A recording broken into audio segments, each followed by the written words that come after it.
अस्सलाम वालेकुम। आज का टॉपिक है हीट एंड टेम्परेचर के ऊपर। अब ये कोई भी एग्ज़ाम हो आपका, चाहे वो एसपीएससी का, एसएसटी का हो, आईबीए का हो, कोई भी एग्ज़ाम हो, साइंस के कॉन्सेप्ट समझना बहुत ज़रूरी है। तो आज हम हीट एंड टेम्परेचर थोड़ा बात करेंगे। What is heat? अब हीट क्या है?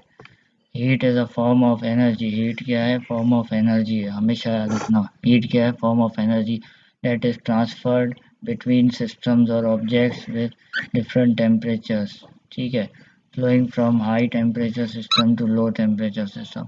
अब हीट बेसिकली क्या है?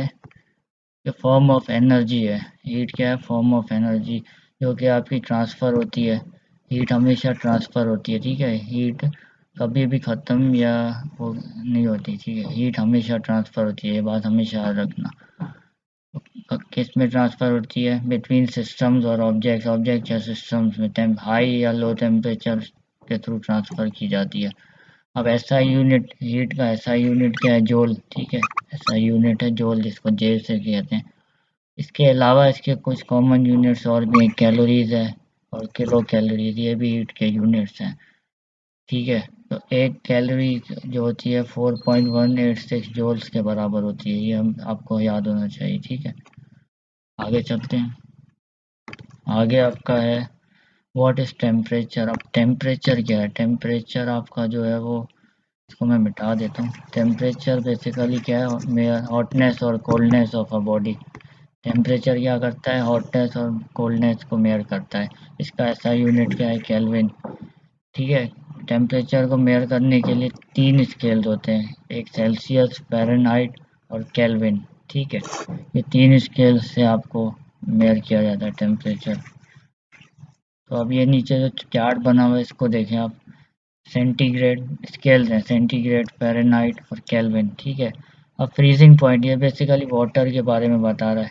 ठीक है, आपको वाटर के बारे में बता रहा है कि वाटर का सेंटीग्रेड में फ्रीजिंग पॉइंट कितना है? 0 डिग्री सेल्सियस।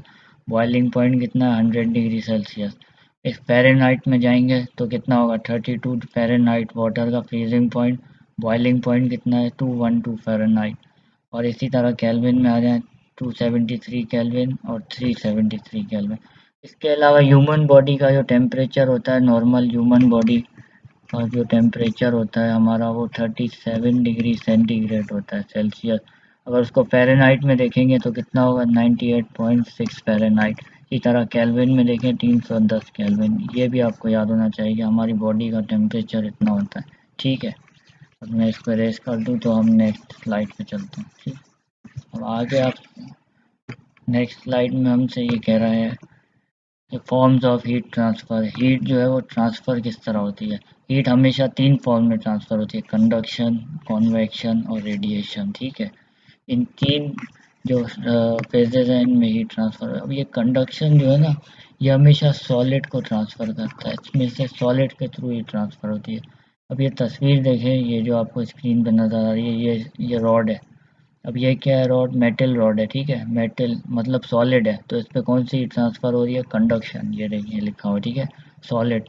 कॉन्वेक्शन जो आपका है उस वो होती है लिक्विड और गैस।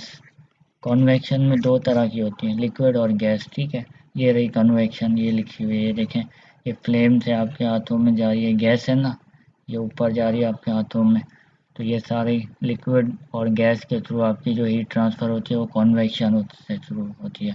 और ये रेडिएशन, रेडिएशन हमेशा इलेक्ट्रोमैग्नेटिक वेव से होती है। ठीक है, इलेक्ट्रोमैग्नेटिक वेव्स, आपकी जितनी भी इलेक्ट्रोमैग्नेटिक वेव्स हैं उनमें हीट जो ट्रांसफ़र होती है वो कौन सी होती है? रेडिएशन।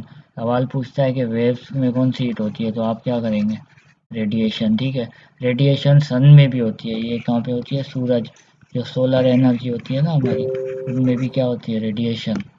ठीक है, अब एमसीक्यूज किसी भी तरह से आ जाए, आपको ये सारी कॉन्सेप्ट आपका क्लियर होगा ना, कौन सी हीट किस फेज में ट्रांसफ़र होती है, तो आपके लिए कोई भी सवाल मुश्किल नहीं होगा, चाहे वो कोई भी एग्ज़ाम हो। ठीक है, रेडिएशन हम समझ गए, इस पे सवाल आते हैं। रेडिएशन हमेशा सोलर एनर्जी से होती है। ठीक है, अब ये आपको क्लियर हो गया। और दूसरी रेडिएशन की बात है कि इसको मीडियम रिक्वायर नहीं होता, मीडियम।